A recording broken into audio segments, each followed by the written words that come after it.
Danielle Smith has won re-election, and there is hope for freedom and liberty as she defeats Rachel Notley and the World Economic Forum and Jagmeet Singh, because essentially the provincial NDP here in Alberta is no different from the federal NDP, which is essentially Jagmeet Singh, which is essentially backed and endorsed by the World Economic Forum.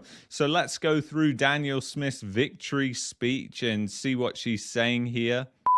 Well, to paraphrase our dear friend Ralph Klein, welcome to another miracle on the prairies.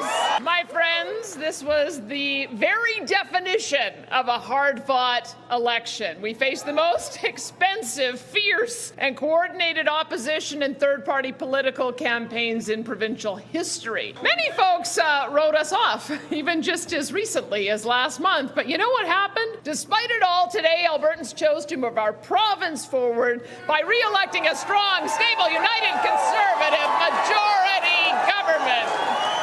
Well, my friends, the election is now over. It is time to put partisanship, division, and personal and political attacks in the rearview mirror. It's time to move forward together as all Albertans, no matter who we voted for. And just as I would like to thank the hundreds of thousands of Albertans who voted for the UCP today, I want to speak for a moment to every Albertan who did not. I want you to know that my oath is to serve all Albertans, no matter how you voted. And though I didn't do enough in your judgment to win your support in this election, I will work every day to listen, to improve, and to demonstrate to you that I can be trusted to improve on the issues that you care so deeply about. Now, I won't be perfect, of course. We all know that. But when I make a mistake, You know, it's quite interesting there that she said she won't be perfect, because could you expect somebody like Justin Trudeau to say something like that? And I don't think so. will listen, correct course, and learn from it so that I can improve and become a better leader. And so I invite all Albertans, regardless of who you supported in this election, to reach out to me with your ideas and your concerns and your questions. That feedback that you give me, positive and negative, helps make our UCP caucus and I to make better decisions. And that is what a healthy democracy is all about. Now, before I go further, I think it's important tonight to recognize the courageous sacrifice and efforts of our firefighters. And we must remember that there is much more that unites us than divides us. And we will need to be unified in the days and years ahead, because there's so much work to do together. For example, we need to make sure that you and your family keep more of your money for the things that you need, especially during this time of high inflation. We have to make sure that our community... One thing I will say on the high inflation part is Danielle Smith and Rachel Notley, they both have broken economic ways of dealing with inflation. Danielle Smith has done a lot of monetary and fiscal stimulus in the form of actual stimmy checks. And Rachel Notley was proposing price caps, which didn't work last time, which is essentially price controls, because she actually tried it with the insurance industry last time. It just drove the cost up for everybody. And now she was proposing that for energy as well, which just would have been an absolute disaster. But it's just interesting to note that neither of the candidates really have any good economic policy when it comes to inflation, because they believe the broken way of understanding inflation. And streets are safe again for our families and our businesses. And we have to keep powering and diversifying our amazing economy. And I want to tell every business owner and investor listening tonight, whether doing business inside or outside of Alberta, we are throwing our doors wide open for businesses, large and small. And to demonstrate that, the first bill of our government in the legislative session in the fall will be to guarantee that unless Albertans say otherwise by referendum, the only direction business and personal taxes are headed in this province is down. Because we know that when businesses thrive, people thrive. And when we grow our economy, we attract the best and brightest from all over the world, and we want that. We have built the most powerful economy and diverse population in the country on the principles of free enterprise, entrepreneurship, and economic growth. growth. Let's not ever forget that, and let's not ever change that. And finally, my fellow Albertans, we need to come together, no matter how we have voted, to stand shoulder to shoulder against soon-to-be announced Ottawa policies that would significantly harm our provincial economy. Now, we have been made aware that in the coming weeks, Justin Trudeau is planning on bringing forward new restrictions on electricity generation from natural gas that will not only massively increase your power bills, but will also endanger the integrity and reliability of our entire power grid, which we rely on during our cold and dark Alberta winters. In addition, the Prime Minister is already ready to introduce a de facto production cap on our oil and gas sector that, if implemented, will result in tens of thousands of jobs lost, tens of billions in lost investment, damage our province's fiscal position, and bring economic hardship to Albertans. Now, I've made myself clear on this matter to the Prime Minister in person and in public, but I feel we need to do it again. And that is incredibly interesting, isn't it? The fact that Justin Trudeau is bringing forward these policies. Obviously, we would expect nothing more than him to do that. But the problem is with these policies, it's like she said, it would mean that there would be lots of lost jobs, lots of lost business investment, because what business is going to come and invest in the natural resources sector here in Alberta or in Canada if they know that there's a cap on production? I mean, it makes no sense. But this is the type of policies that Jagmeet Singh and Justin Trudeau are pushing. And these are World Economic Forum policies to reduce energy consumption. And by reducing energy consumption, they're going to reduce your standard of living.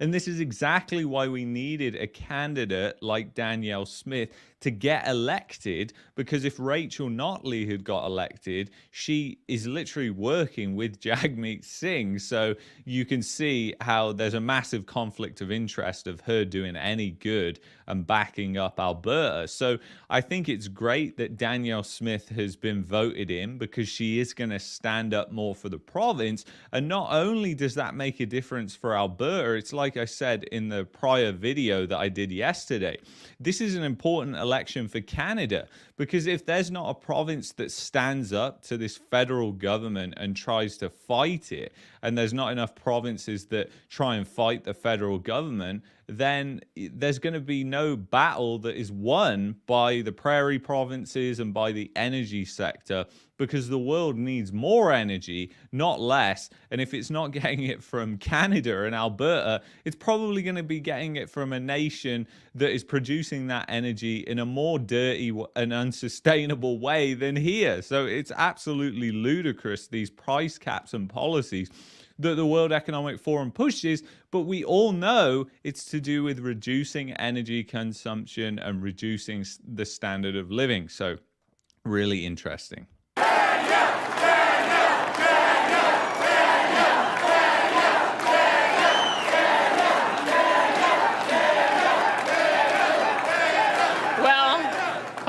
Prime Minister and his caucus are watching tonight. Let me be clear, this is not a road we can afford to go down. If he persists, he will be hurting Canadians from coast to coast, and he will strain the patience and goodwill of Albertans in an unprecedented fashion. And as Premier, I cannot, under any circumstances, allow these contemplated federal policies to be inflicted upon Albertans. I simply can't, and I won't.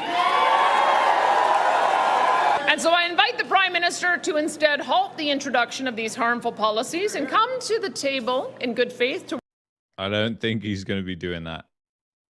work collaboratively with Alberta on an energy and emission strategy that will both grow the Alberta and Canadian economies while using the export of Alberta LNG and emerging technologies to achieve meaningful reductions in emissions. Because when Canadians work together, there is no challenge that we can't overcome. I believe that, but it takes two parties acting in good faith to build that meaningful partnership. Now, Alberta is willing to be that partner. And we need our federal government to show it is willing to partner in good faith as well. And now is the time to do so. We are waiting. So in closing, my friends, tonight is a time for celebration. We celebrate,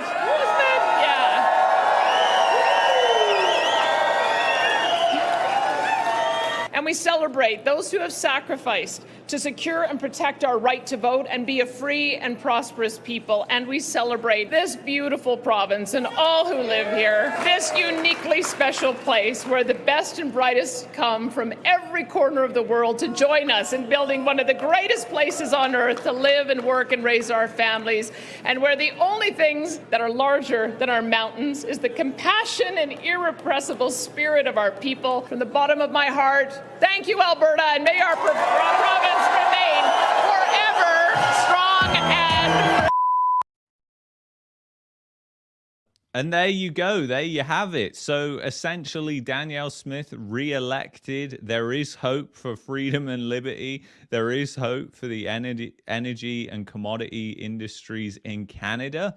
And it's going to be really interesting for the next 4 to 5 years, because obviously you've got a lot of things that are happening. A federal election that's coming in 2025. That's if it doesn't come before then. So you could actually see more cooperation between the federal and the provincial government, obviously, if they're both conservative. I think, like she said, she's not going to be a perfect leader. I don't think any of the governments understand finance or understand the economy in any sort of ways, because you've got price controls and stimulus as arguments. So neither of those are good ways to work.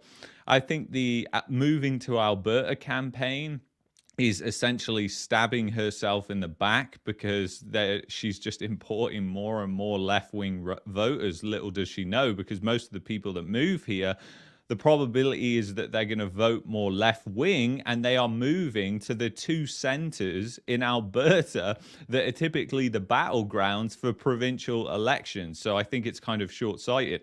And not only that, she's driving up the cost of living by continuing with that campaign. I think she's even now saying that she's going to incentivize people to move here by stimulus checks. But all this kind of does is make the boom-bust cycle of Alberta even more extreme.